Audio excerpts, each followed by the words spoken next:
ರಾಷ್ಟ್ರ ನಿರ್ಮಾಣದ ಶಿಲ್ಪಿಗಳು ಶಿಕ್ಷಕರು. ಮೌಲ್ಯಾಧಾರಿತ ಚಾರಿತ್ರ್ಯವಂತ ವ್ಯಕ್ತಿತ್ವಗಳನ್ನು ರೂಪಿಸುವ ಸಂಕಲ್ಪ ಶಿಕ್ಷಕರಲ್ಲಿ ಇರಬೇಕು. ವ್ಯಕ್ತಿತ್ವವನ್ನ ರೂಪಿಸುವ ಶಿಕ್ಷಕರು ಅಂಧಕಾರವನ್ನ ದೂರ ಮಾಡಿ ಸಮಾಜವನ್ನ ಪ್ರಕಾಶಮಾನಗೊಳಿಸುವಲ್ಲಿ ಮಹತ್ತರವಾದ ಪಾತ್ರವನ್ನ ನಿರ್ವಹಿಸುತ್ತಿದ್ದಾರೆ ಎಂದು ರಾಜ್ಯಪಾಲ ತಾವರ್ ಚಂದ್ ಗೆಹ್ಲೋಟ್ ಹೇಳಿದರು.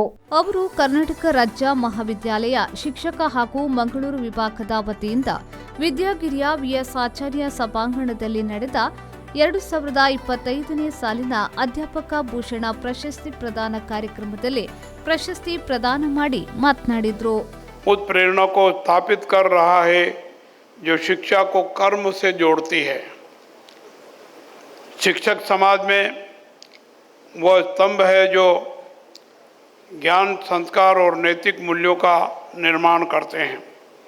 वे विद्यार्थियों को ज्ञान के साथ साथ उनके जीवन को दिशा, दृष्टि और उद्देश्य भी प्रदान करते हैं.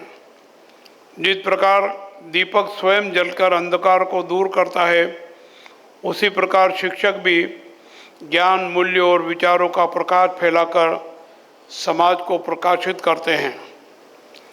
गुरु शिष्य परंपरा भारत की सांस्कृतिक विरासत का आधार रही है, जहाँ शिक्षक को गुरु ब्रह्मा, गुरु विष्णु की संज्ञा दी गई है.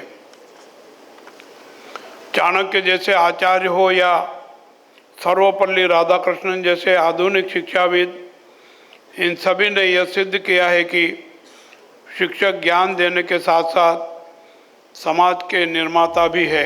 ಆಳ್ವ ಶಿಕ್ಷಣ ಪ್ರತಿಷ್ಠಾನದ ಅಧ್ಯಕ್ಷರಾದ ಡಾಕ್ಟರ್ ಮೋಹನ್ ಆಳ್ವ ಅವರು ಕಾರ್ಯಕ್ರಮದ ಅಧ್ಯಕ್ಷತೆ ವಹಿಸಿದ್ರು. ಸಂಸದ ಕ್ಯಾಪ್ಟನ್ ಬ್ರಿಜೇಶ್ ಚೌಟಾ ಅವರು ಮುಖ್ಯ ಅತಿಥಿಯಾಗಿ ಮಾತನಾಡಿ ಯುವಜನತೆಯನ್ನ ರಾಷ್ಟ್ರ ನಿರ್ಮಾಣದ ಕೆಲಸದಲ್ಲಿ ತೊಡಗಿಸಿಕೊಳ್ಳುವ ಪ್ರಧಾನಿಯವರ ವಿಕಸಿತ ಭಾರತದ ಕನಸಿಗೆ ಇದು ಪ್ರೇರಣೆಯಾಗಿದೆ ಎಂದರು.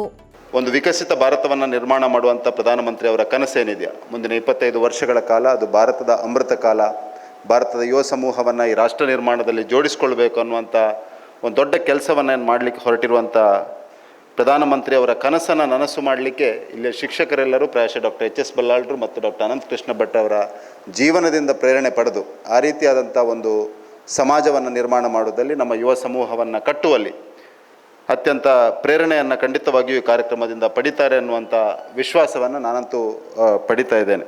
ನಾನು ಈ ಸಂದರ್ಭದಲ್ಲಿ ಕರ್ನಾಟಕ ರಾಜ್ಯ ಮಹಾವಿದ್ಯಾಲಯ ಶಿಕ್ಷಕ ಸಂಘದ ಅಧ್ಯಕ್ಷರು, ವಿಶೇಷವಾಗಿ ನಮ್ಮ ಸ್ನೇಹಿತರಾಗಿರುವಂಥ ಡಾಕ್ಟರ್ ಮಾಧವ್ ಅವರು ಮತ್ತು ಎಲ್ಲರಿಗೂ ವಿಶೇಷವಾಗಿ ಅಭಿನಂದನೆಗಳನ್ನು ಸಲ್ಲಿಸ್ತಾ ಇದ್ದೇನೆ. ಈ ರೀತಿಯಾದಂಥ ಒಂದು ಉತ್ತಮ ಕಾರ್ಯಕ್ರಮವನ್ನು ಮಾಡಿದ್ದೀರಿ. ಪ್ರಕಾಶ್ PS ಅವರು ದೀಕ್ಷೋತ್ಜಿ ಭಾಷಣವನ್ನ ಮಾಡಿದ್ರು. ಶಾಸಕ ಉಮಾನಾಥ್ ಕೋಟ್ಯಾನ್ ಅವರು ಮುಖ್ಯ ಅತಿಥಿಯಾಗಿದ್ರು. ಇದೇ ವೇಳೆ ಅಧ್ಯಾಪಕ ಭೂಷಣ ಪ್ರಶಸ್ತಿಯನ್ನ ಪ್ರದಾನ ಮಾಡಲಾಯಿತು.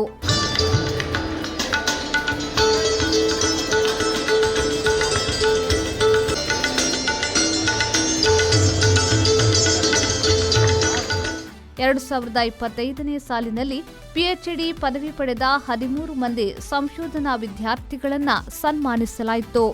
ಈ ಸಂದರ್ಭದಲ್ಲಿ ಮಂಗಳೂರು ವಿಶ್ವವಿದ್ಯಾನಿಲಯದ ಉಪಕುಲಪತಿ ಪ್ರೊಫೆಸರ್ PL ಧರ್ಮ, ವಿಶ್ವವಿದ್ಯಾನಿಲಯದ ಸಿಂಡಿಕೇಟ್ ಸದಸ್ಯರಾದ doctor KC Mahadesh, doctor SPM Prasanna, Alva ಶಿಕ್ಷಣ ಪ್ರತಿಷ್ಠಾನದ ಟ್ರಸ್ಟಿ ವಿವೇಕ್ ಆಳ್ವ, KRMSS ರಾಜ್ಯಾಧ್ಯಕ್ಷ ಡಾಕ್ಟರ್ ಗುರುನಾಥ್ ಬಡಿಗೇರ್, ರಾಜ್ಯ ಕಾರ್ಯದರ್ಶಿ ಡಾಕ್ಟರ್ ಮಾಧವ್ MK, ಮಂಗಳೂರು ವಿಭಾಗದ ಅಧ್ಯಕ್ಷೆ ವಾಣಿ US, ಉಡುಪಿ ವಿಭಾಗದ ಅಧ್ಯಕ್ಷ ಡಾಕ್ಟರ್ ಸುರೇಂದ್ರ ಶೆಟ್ಟಿ, ಕಾರ್ಯದರ್ಶಿ ರಾಜೇಶ್ ಕುಮಾರ್, ಕಾರ್ಯಕ್ರಮದ ಸಂಯೋಜಕಿ ಜಯಲಕ್ಷ್ಮಿ ಆರ್ ಶೆಟ್ಟಿ ಮತ್ತಿತರರು ಉಪಸ್ಥಿತರಿದ್ದರು.